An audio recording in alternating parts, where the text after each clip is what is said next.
시편 34편 보시죠. 시편 34편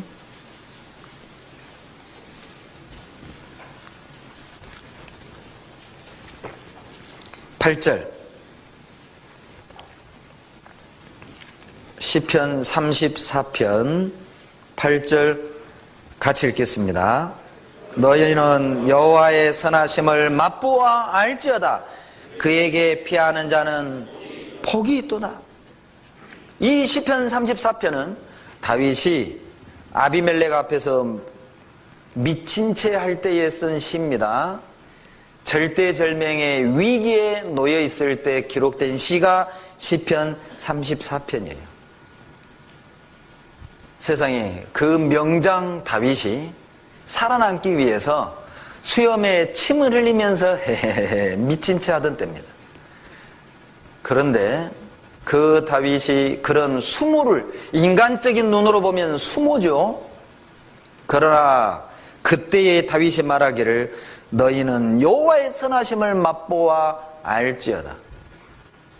다윗은 그 절대절명의 위기에서 여호와의 선하심을 맛보았어요.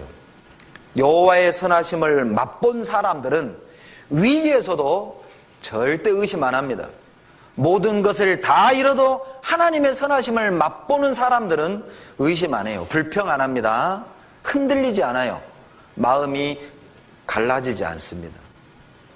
변하지 않습니다. 왜요? 맛을 알거든요. 시편 119편 보시죠. 119편 103절입니다.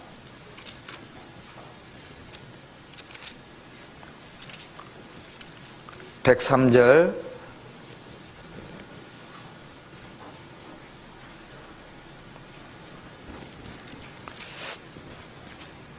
같이 읽어보시겠습니다.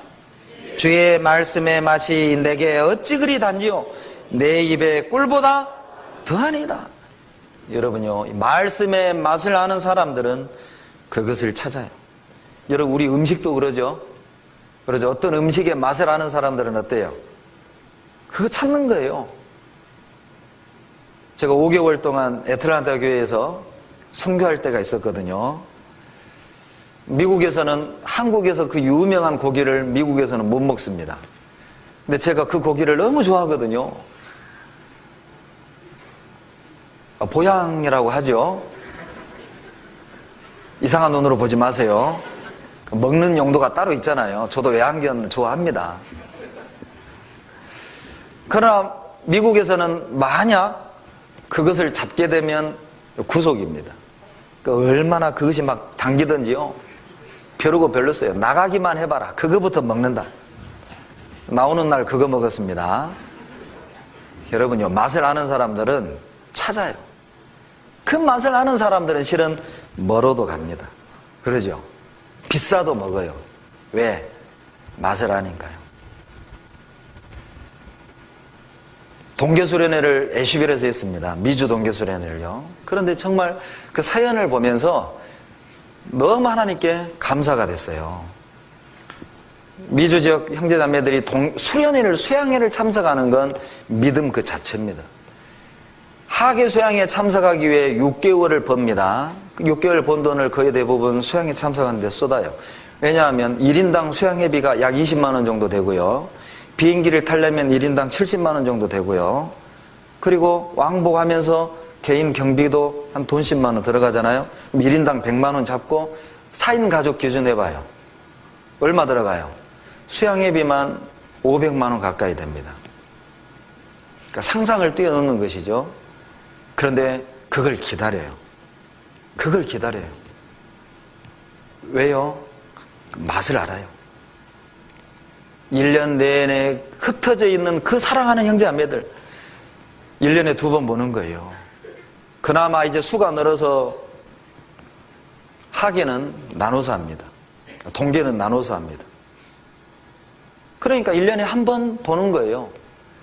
친가족 만나는 것보다 더 기뻐합니다.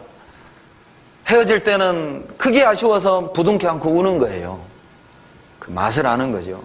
그 맛을 알기 때문에 아끼고 모아서 투자하는 거예요. 그리고 멀리까지 그나마 그 경비도 없으면 운전을 하고 오는 거예요. 2박 3일 운전하고 오는 겁니다. 2박 3일을 오면서 자고 오면서 자고. 왜 그렇습니까? 맛을 알기 때문에 그래요. 여러분, 맛을 모르면 안 먹습니다. 교제의 맛을 모르기 때문에 교제를 부담스러워하는 거예요. 말씀의 맛을 모르기 때문에 말씀 듣는 걸 그렇게 힘들어하는 겁니다. 전도 집회 있으면 어때요? 아이고, 또 집회 있냐? 아, 왜 우리 교회는 이게 집회가 많냐? 아, 이번엔 또 생활 집회 하네. 좀 쉬는가 했더니 왜 그래요? 이게 맛을 모르니까 그래요. 맛을 아는 사람들은 정말 즐거운 거예요. 맛을 아는 사람들은 야, 이 2시간 금방 가는구나. 맛을 모르는 사람들은요, 아이고 10분이나 지났구만. 그렇게 차이가 큰 거예요.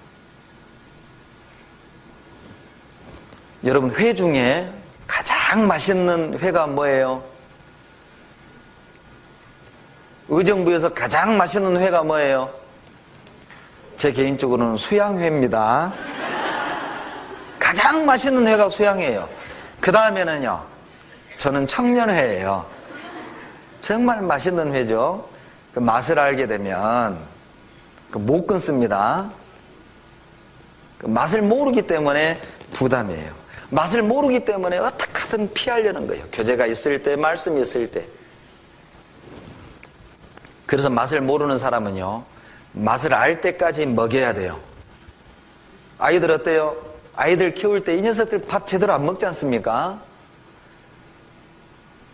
제가 딸이 둘인데요, 애들을 참 예뻐합니다. 그런데 큰아이는 제 엄마 닮아서 이쁘고요, 둘째는 저를 닮아서 더 이뻐요. 그런데 이 둘째 이 녀석이 정말 미울 때가 있어요. 언제냐? 밥 먹을 때입니다. 밥은 어때요? 씹어 먹어야 되잖아요. 그런데 이 녀석은요, 밥을 녹여 먹습니다. 입에다 넣어놓고 한 10분 동안을 그냥 담고 있어요. 녹여 먹어요. 그러니까 그때 제일 미워요. 근데 제 언니는 3학년인데 남들이 6학년인 줄 알아요. 잘 먹거든요. 제 엄마 신발을 같이 신습니다. 그러니까 얘가 너무 크니까 좀 징그럽고요. 둘째 이 녀석은 먹는데 이게 너무 먹을 때가 정말 미워요. 막 녹여 먹습니다. 그러니까 빼빼해요. 그래도 억지로 먹여요. 왜? 먹어야 되잖아요. 그러죠?